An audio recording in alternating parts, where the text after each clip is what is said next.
Indeed. And our mission today really is to cut through some of that dense medical jargon. Yeah. We want to pull out the most important nuggets of knowledge from the key surgical papers published last week. Right. We're drawing from a great summary put together by Dr. Reza Lankarani.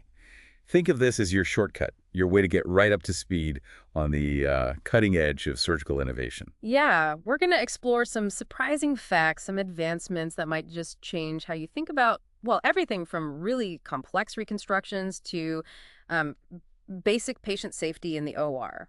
So, okay, let's unpack this. Let's do it. All right, let's start with something pretty significant. A meta-analysis on rib cartilage rhinoplasty. This was published July 22nd. Okay. It reports about a 7 to 8% pooled complication rate. But here's the really interesting part.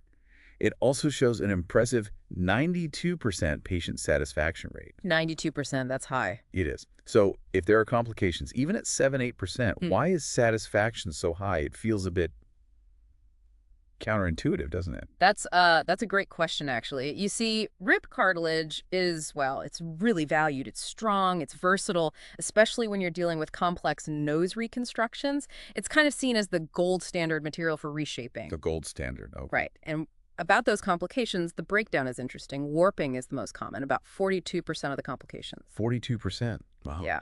Then infection is next at 31%, and displacement around 19%. But remember, the overall rate is low. That's 7–8%. Right, right.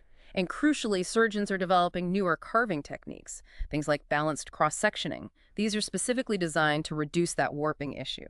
So despite the potential issues, it really does remain a gold standard graft. Okay, that makes sense. The gold standard status is clear. But you mentioned refinement.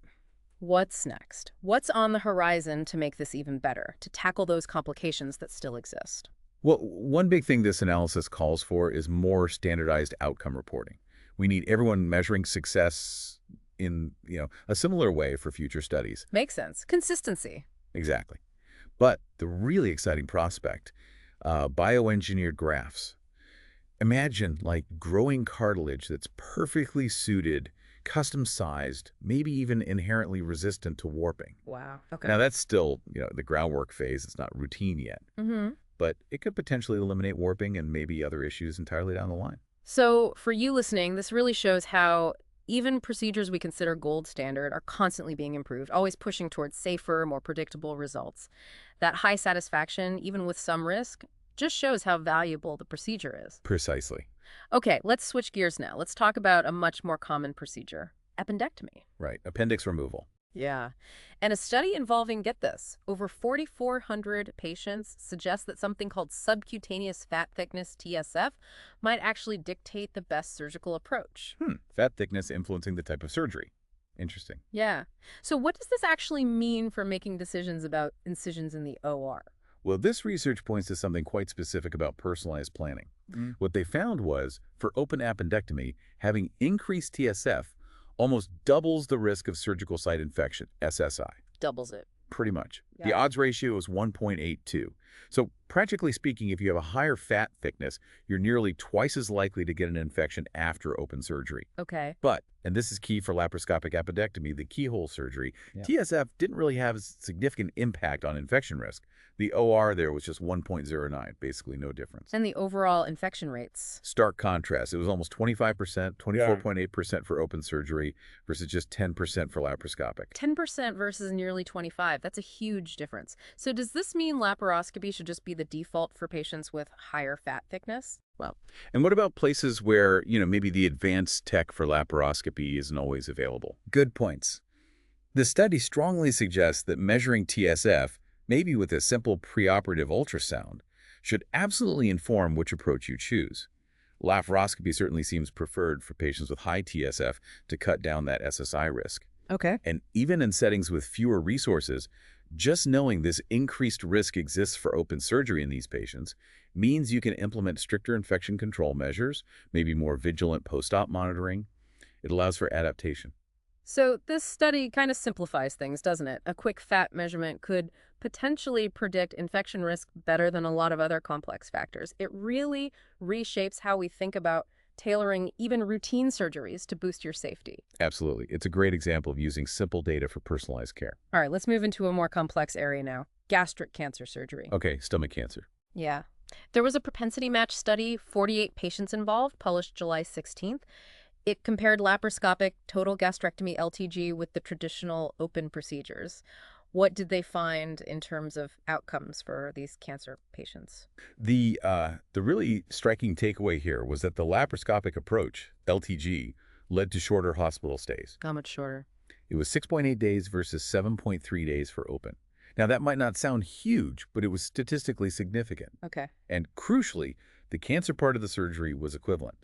They got just as many lymph nodes out, 35.1 versus 36.5 on average, which is a key measure of cancer clearance. And complications. Survival, no significant difference there either. Yeah. Complications were 16.7% for lap versus 20.8% for open, and survival rates were comparable. So if it's, oncologically just as safe, gets patients home a bit faster, seems like a clear win.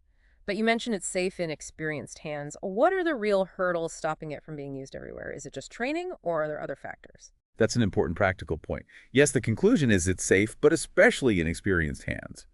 The reduced hospital stay without compromising the cancer operation definitely supports adopting it more widely. Right. But it thrives, particularly in high-volume centers.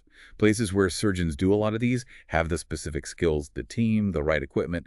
So the challenges often lie in scaling up that expertise and ensuring patients can actually access those high-volume centers. Okay, so it's about expertise and infrastructure, too. Definitely. This is a great example, then, for you listening, of how minimally invasive techniques are pushing into really complex cancer surgeries. It means potentially shorter recovery, less time in hospital, without sacrificing how effective the cancer treatment is. That's a huge potential benefit. It really is. Okay, let's dive into liver transplantation now. Things are changing fast there. Oh, yes, dramatically. Trends published back in June show a major shift in why people need transplants. And what's fascinating here is that MAFLD, that's metabolic dysfunction-associated fatty liver disease, and ALD, alcoholic liver disease, they've now overtaken hepatitis C virus, HCV, as the main reason. It's a profound shift, really reflects changes in public health. MAFLD now accounts for 34% of indications, ALD for 28%. Together, that's, what, over 60%? For 60%, yeah. And it's largely because the antiviral drugs for hepatitis C have been so incredibly successful. They've cured so many people. Fewer need transplants for hep C now. That's actually great news on the hep C front. Absolutely. And alongside this shift in why people need transplants, there are huge innovations in the how. Things like normothermic machine perfusion, NMP. This tech keeps donor livers warm and functioning outside the body. Right, I've heard about that. And it's reducing the number of organs that get discarded by about 20%. That's massive when organs are so scarce. The research outlined a kind of future direction framework. Organ rehabilitation, using tech like NMP, leading potentially toward xenotransplantation. Xenotransplantation. Animal organs. And I'm hearing buzz about CRISPR gene editing, too. Are we actually getting close to using, say, genetically modified pig organs in humans to fix the shortage? We are indeed talking about that seriously. Genetic editing, using CRISPR, is very much on the horizon as a strategy to increase the organ supply. Wow. And at the same time, they're expanding the criteria for who can get a transplant for certain cancers that have spread to the liver, like colorectal liver mets, CRLM, or intrahepatic cholangiocarcinoma, iCCA. So more people might become eligible? Potentially, yes. But what's crucial, and the research emphasizes this, is that with all this complexity, new diseases, new tech, new criteria, multidisciplinary teams become absolutely essential for complex recipient selection. You need experts from many fields working together. This just shows an incredible pace of change, doesn't it? From tackling new dominant diseases like MAFLD to using amazing tech to save more organs and even looking at animal sources. For you, this isn't just abstract science, it's real hope emerging for patients who might not have had options before. Exactly. Tangible hope. Let's pivot now. Tracheal reconstruction, rebuilding the windpipe. Okay. A very specialized area. Yeah. And a bibliometric analysis looking at publication trends published July 25th highlights a big transition happening in this field. What's driving the research now? The field seems to be moving quite clearly from older structural techniques, where Grillo's foundational work was historically the most cited, towards regenerative approaches. Regenerative, like growing new tissue. Exactly. Particularly tracheal tissue engineering. That's where a lot of the excitement is. But there's a caveat. Okay. The analysis found that level 4 evidence, things like case series, expert opinions, still makes up the bulk of the publications, around 62%. 52% level 4. So Yeah. Lots of case reports and expert ideas, but maybe not as much high-level comparative trial data yet. Precisely. It indicates a real need for more robust, higher-level studies like randomized controlled trials to truly solidify the evidence for these newer regenerative techniques. So, with mostly lower-level evidence right now, how do doctors balance that, undeniable excitement about tissue engineering with the need for solid proof before it becomes standard practice? Is the buzz maybe getting a little ahead of the clinical reality? That's the key tension, isn't it? The excitement is definitely real and justified by the potential. But yes, most studies are retrospective or small series. So future priorities have to include standardizing these engineered grafts and, critically, running prospective trials level 1 or 2 evidence to build that really solid data. Right. It's an incredibly exciting frontier, no doubt. Yeah. But it's still very much in the development phase for routine use. It really underlines that methodical path medical innovation has to take. Yeah. Safety and efficacy first. This really demonstrates that journey for new medical tech, doesn't it? From the groundbreaking idea to the rigorous testing needed before it helps patients widely. It's a reminder for you that even revolutionary concepts need careful evaluation to ensure they're safe and effective. Absolutely. Due diligence is key. Okay, let's turn to a major concern in colorectal surgery, especially for people with Crohn's disease. Anastomotic leak, or AL, that's a leak where the bowel is joined back together. Yes, a serious complication. A publication from July 27th says AL happens in anywhere from 1.2% to almost 17% of ileocolic resections, a common Crohn's surgery. And it lists key risk factors. What are they? And more importantly, how can surgeons reduce these leaks? The study flags a few key risks with significant odds ratios. Steroid use was one an OR of 2.1, so patients on steroids were more than twice as likely to have a leak. Okay, steroids are a known issue. Right. Then hypoalbuminemia, low protein levels in the blood, had an OR of 3.4. That's over 3 times the risk. And having penetrating disease where the Crohn's has made holes or tracts carried an OR of 2.8. Those are pretty significant risk factors. They are, but here's a positive finding. Laparoscopy, the minimally invasive approach, significantly reduces the leak rate compared to open surgery. The numbers were 3.1% for lap versus 7.6% for open. Almost half the risk with laparoscopy. More than half, yeah. Substantial reduction. So knowing these risks, steroids, low protein, penetrating disease, what are the most effective practical things surgeons can actually do to mitigate them? This really brings home the importance of preoperative optimization. That means getting patients in the best possible shape before surgery. Things like improving nutrition to boost albumin levels, carefully weaning patients off steroids if possible. Preparation is key. Absolutely. And then choosing the right technique using minimally invasive techniques like laparoscopy whenever appropriate, given its lower leak rate.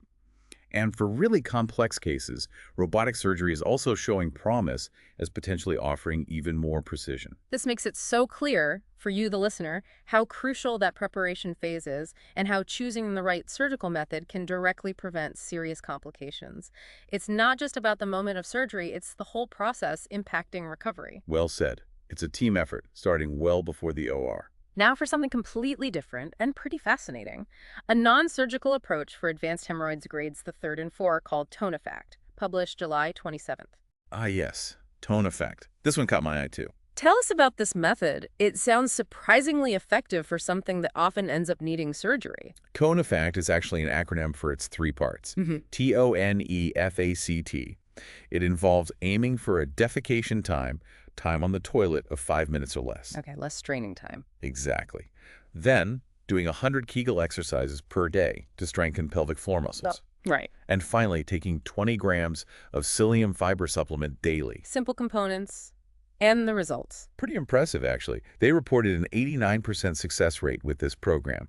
And that meant avoiding surgery altogether in 78% of the patients who were eligible and tried it. 78% avoided surgery. That's huge. Exactly. A massive reduction in surgical burden.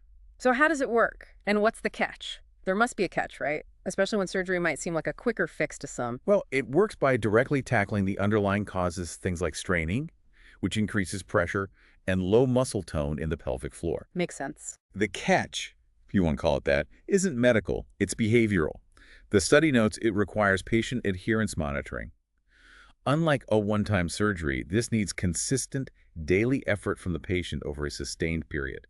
That's the challenge. Adherence. Sticking with it. Exactly. Discipline and consistency are key. This research really challenges our usual thinking, doesn't it? For you listening, it's amazing that such a simple, disciplined, non-surgical routine can bring about such dramatic medical benefits. It shows sometimes the best solutions aren't high-tech. They're about foundational lifestyle habits. A really powerful reminder of that, yes. Okay, finally, let's look at something often overlooked, but as it turns out, critically important for patient safety: traffic in the operating room. Or traffic. The revolving door problem. Exactly. An umbrella review looking at multiple studies, published July 21st, shows a clear, quantifiable link between OR traffic and the risk of surgical site infections. What did they find? The data here is genuinely striking. They found that for every 5 door openings during a procedure... Just 5 times the door opens. Yeah, just 5 times. It increased the SSI risk by 100%. Doubled the risk. Doubled. Just from the door opening 5 times. Doubled. Hazard ratio of 2.00. And there's more. ORs that had more than 10 personnel present during the surgery had a 3-fold higher SSI risk compared to rooms with fewer than 10 people.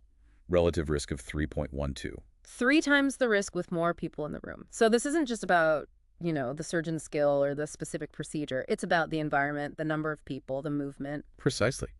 Managing the environment and human behavior within it. So what are the practical things hospitals need to do based on this? How do you implement these findings? Well, it brings up important questions about basic protocols, doesn't it? The conclusion is pretty clear. Hospitals need strict door policies and staff limits to cut down on airborne contamination. Fewer openings, fewer people, less risk. Seems straightforward, but maybe hard to enforce. It can be. And the review highlights the absolutely vital role nurses play in enforcing these protocols on the ground. They're often the gatekeepers. And looking forward, things like airlock systems, double door entries are being discussed as a potential technical fix to create more controlled access. This is such a powerful point. It's not just about the surgery itself. For you, this is a reminder that patient safety involves everything around the procedure. Even seemingly small details like who's in the room or how often that door swings open. There's a direct, measured link to your infection risk, demanding stricter, non-negotiable protocols in the OR. Absolutely. Every detail matters for safety. So we've just taken quite a deep dive, haven't we, through some really significant surgical insights from just the past week. We certainly have. Everything from innovations in reconstruction and organ transplants, right down to fundamental infection control and the surprising non-surgical options. And one thing that really stands out, I think, is this constant dance, this interplay between groundbreaking technology, the gene editing, the robotics, the perfusion machines, and the timeless importance of fundamental principles. Like what? Like careful preoperative optimization, like disciplined adherence to protocols, whether it's TONEFACT or keeping the OR door shut. Both ends of the spectrum are crucial. That's a great point. High-tech and foundational basics working together. So as surgery keeps evolving so rapidly, it really raises an important question for the future, doesn't it? How will that balance between the incredible high-tech solutions and those essential best practices continue to redefine patient care in the years ahead? And for you listening, what part will your own informed curiosity